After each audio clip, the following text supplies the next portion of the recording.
আমরা বাঙালি জাতি যেটাই ট্রেন্ড বের হয় সেটা নিয়ে আমরা শুরু করে দিই ভাইরাল, তাই না? এই যে হলুদ এবং কাঁচের গ্লাস দিয়ে যে একটা ভিডিও ভাইরাল হলো, এটা দিয়ে আমরা জাস্ট মানে পুরো বিশ্বে মনে হয় এটা দিয়ে শুধু তোলপাড়। তো কিছুদিন আগে এরকম এই যে পোড়া রুটি দিয়ে মালাই চা তো নর্মালি সবাই খান বা খেয়েছেন বাইরে, বাট আমি কখনো বাসায় বানাইনি। তো আমার খুব মন চাইলো ওই দিন এরকম মালাই চা খাবো, এবং ওয়েদারটা ছিল চা খাওয়ার, মানে এত সুন্দর ওয়েদার ছিল। তো যেটা বলা সেটাই কাজ আর কি, আমার যেটা খাবো মানে যেটা মন চায় সেটা আমার খেতেই হবে, এটা হলো আমার একটা নেচার। এরকম একটা বাজে স্বভাব কার কার আছে? তো এই যে এরকম দেখতেই পাচ্ছেন না যে রুটি, এরকম ওর বাবাকে বললাম নিয়ে আসতে, ওর বাবা নিয়ে আসছে। আর এই বন রুটিগুলো উপরে কি করব, ড্যানিশ দিয়ে দিব। ড্যানিশ তো সে ছোটোবেলা থেকেই আমার পছন্দ, এখনও ড্যানিশটা খাই। তো ড্যানিশ দিয়ে দেন এটা করে নিব। তার আগে যেটা আমি মালাইটা বানিয়েছি সেটা বলছি। মালাইটা করেছি হলো আমি এই যে ড্যানিশ এবং গুঁড়ো দুধ এবং লিকুইড যে দুধটা ছিল, 3টা দুধ অ্যাড করে দেন আমি এটা ঘনত্ব বানিয়েছি, এবং শর্ট জাস্ট আধা ঘন্টা আমি অনেকক্ষণ ধরে ঘন করে জাল দিয়েছি। জালটা দেওয়ার পর তো দেখতেই পাচ্ছেন এই যে মালাইয়ের যে একটা ইয়েটা মানে এতটা হয়েছে, আমি ফার্স্ট টাইম করে মানে কখনো ভাবিনি যে ফার্স্ট টাইম করে আমার এত সুন্দর একটা মালাই হবে। তো যাই হোক, এটা হওয়ার পর দেন এই যে আমি এই যে দেখতেই পাচ্ছেন পোড়া রুটি প্রায় 4টা 5টা নিয়েছিলাম, 2টা অলরেডি আমি ডান, মানে খাওয়া কমপ্লিট করেছি। আপনারা যেটা পারেন বন রুটি নিয়ে ওইখানে একটু ঘি মেখে দেন আপনারা এটা করতে পারেন।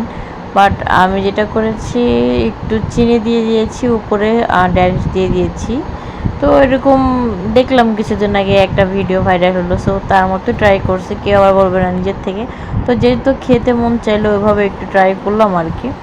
তো এই যে দেখতে পাচ্ছেন বাইরে এত সুন্দর বাতাস ছিল, এবং ওয়েদারটা যদি আমি মানে কোথাও একটু ছাদে যেতাম বা একটু খোলামেলা কোনো পরিবেশে এই চাটা খেতে পারতাম, মনে হয় যে মনকে আরও তৃপ্তি করতে পারতাম। ওয়েদারটা ছিল এরকম। কিছুদিন আগে প্রচুর প্রচুর বৃষ্টি ছিল, প্রায় মাসখানেক আগে একদম মুষলধারে বৃষ্টি ছিল। তো ওই দিনই আমি আর কি এই চা এবং এই বনরুটির যেই কম্বিনেশনটা ছিল জাস্ট অস্থির ছিল, ওইটাই বানিয়েছিলাম।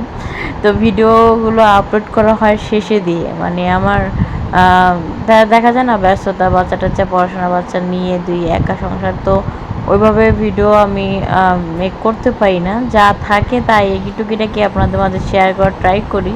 তো তারপর আপনাদের দেখি কোনো লাইক কমেন্ট এবং ভিউজ আসে না, কেন আসে না প্লিজ একটু বলবেন যে আমার কোন দিক থেকে একটু প্রবলেম। আমি তো প্রায় আজকে 4-5 বছর ধরেই ভিডিও বানাচ্ছি, বাট কোনো রেসপন্স তেমন একটা পাই না।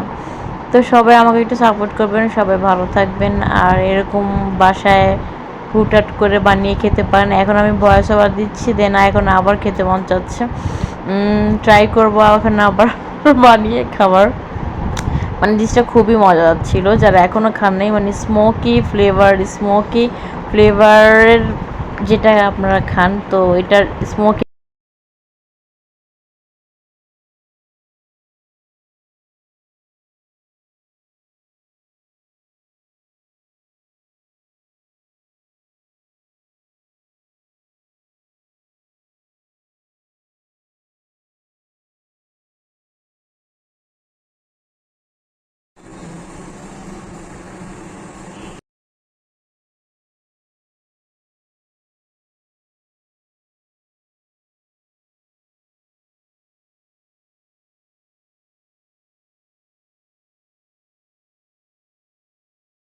তো এই ডেজার্টটার নাম দেওয়া যায় স্মোকি বন রুটির ডেজার্ট। তো এরকম আপনারা ট্রাই করতে পারেন এই আর কি। তো যারা এতক্ষণ আমার ভিডিও দেখেছেন তাদেরকে অসংখ্য ধন্যবাদ। সবাই সুস্থ থাকেন, ভালো থাকেন, আর আমাদের জন্য দোয়া করবেন। আল্লাহ হাফেজ।